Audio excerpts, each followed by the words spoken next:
Hi friend, नमस्कार मित्रांनो. माझे नाव सार्थक राजेश राकेले. मी आता 7वी विद्यार्थी. माझ्या शाळेचे नाव आनंद प्रायमरी स्कूल. आज मी तुम्हाला ऍक्टिव्ह आणि पॅसिव्ह शिकवणार आहे. ऍक्टिव्हचा पॅसिव्ह कसा करावा लागतो. आज मी तुम्हाला सिंपल प्रेझेंट टेन्सचा ऍक्टिव्ह पॅसिव्ह करून दाखवणार आहे. आय ईट अ मँगो हे सरळ वाक्य झालं. आय ईट अ मँगो हे सरळ वाक्य झालं. आता आपण याचा पॅसिव्ह करत असताना ईट आहे म्हणून इज घेतला आणि इट्स असला असता तर आर घेतला असता. एक आहे म्हणून इज घेतला आणि अनेक असले असते तर आर घेतला असता.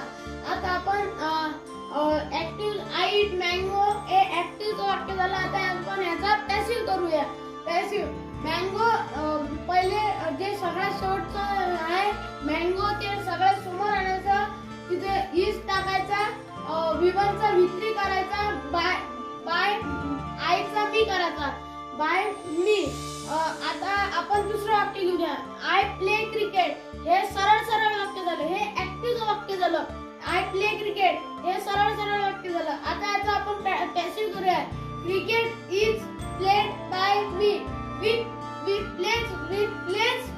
Play cricket. आता याचा आपण पॅसिव्ह करून दाखवू.